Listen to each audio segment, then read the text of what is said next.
Hey there fellow Minecrafters, welcome back to the Draki series here. This is Jason and welcome to another Minecraft Redstone tutorial. Within this video I'm going to be showing you another logic gate tutorial video for Redstone, and I think some of you will find this useful and will enjoy this video. And as I said, we're looking at logic gates again, and I'm going to be showing you this logic gate variation right here, which I think you guys will like.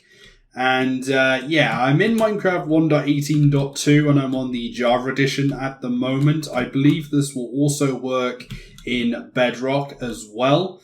And yeah, if you want to see more Redstone tutorials like this, then be sure to subscribe to the channel so that you do not miss anything with these videos. But very quickly, for people that are a bit new to this, logic gates basically follow this sort of structure where you have a bunch of inputs into a gate or circuit. You then have a bunch of processing that's actually done. And then once the processing is done, or the logical calculations, I suppose, it's then either the actual gate or circuit actually outputs off or on as a signal or output.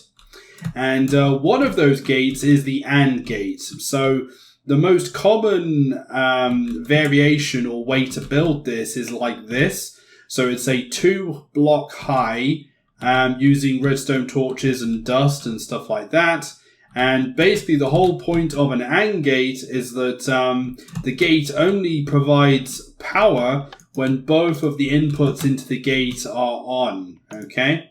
And this is a variation on that theme, okay? So this is also an AND gate, exactly the same as this. Now, I like to call this the comparator AND gate, and I recently learned this, and one thing you might notice straight away is that this is actually 1 block tall. So it's not 2 blocks high like this one, it's actually 1 block tall. So I guess that makes it quite slim, as in it's not very high. It is a bit maybe wider, but it's still quite nice and quite a nifty design. So as you will see, the only time the gate actually outputs an on signal is when both of these inputs here are on, okay?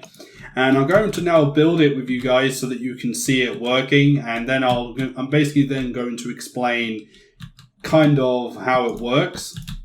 So here are the two inputs. Now, we have to use repeaters here, and that will become evident in a moment.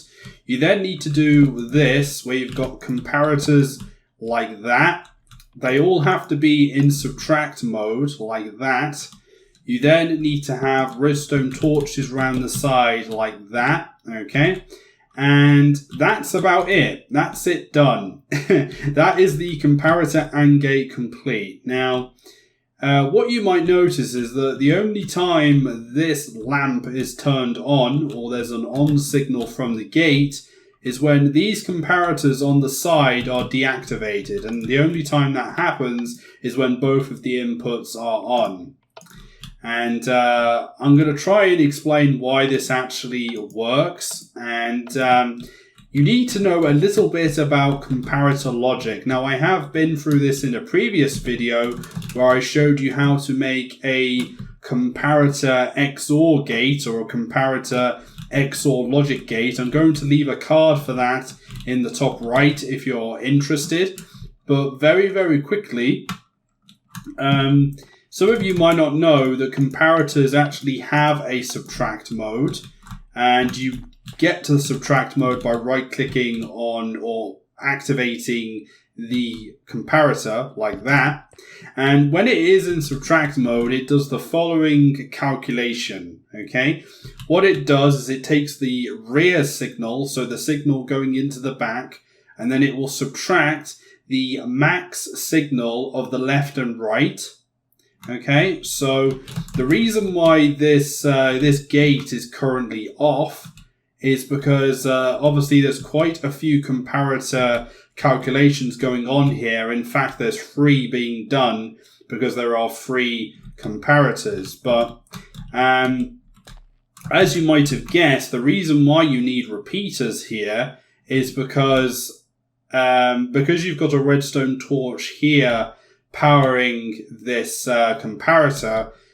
You can't have redstone dust on the side, or it'll basically interfere with the rest of the circuit. But this central comparator, the reason why it's off is because the rear signal is 15 or full strength because of this torch right here. And then as you will see, because of these torches on the side, the left and right signal into it is also full strength at 15. So we're going to do the calculation where we're going to take the rear signal and minus the max of the left and right.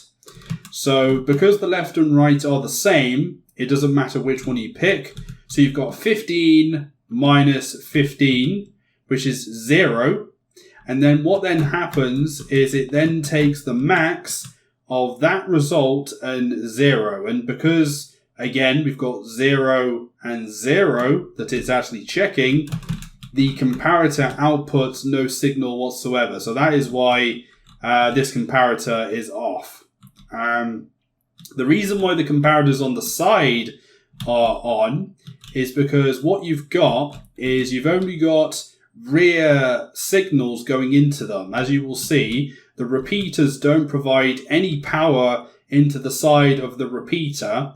So basically, the power from the rear is non-contested. So basically, all it will do is it will do 15 minus 0, and then it checks the max of 15 and 0.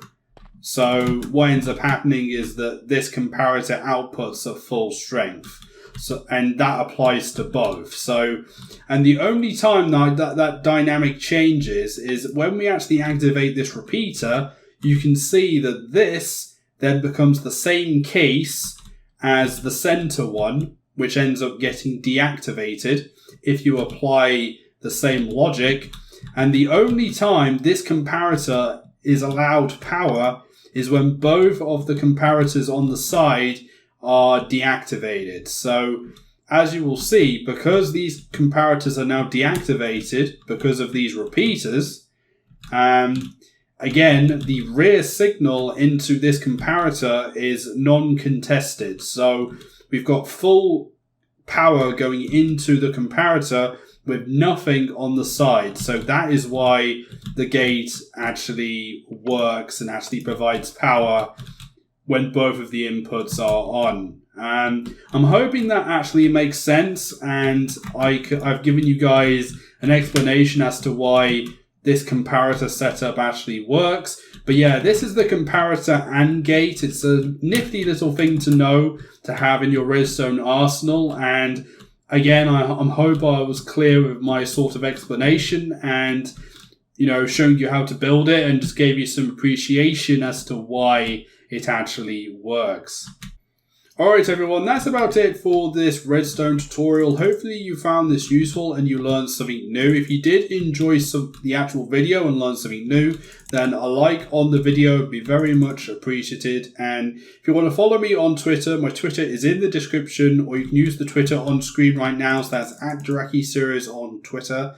And if you want to see more redstone videos or tutorials, command blocks, all kinds of different things, then be sure to subscribe to the channel and click the notification bell so you stay notified of any future videos. I hope to reach 20,000 subscribers as a goal, so if you could help me achieve that and support the channel, again, I'll be very happy to see a lot more of you in the YouTube community or on the channel in general. But anyway, hopefully you have a nice day, everyone. Hopefully you have a nice time with these redstone gates and redstone in general.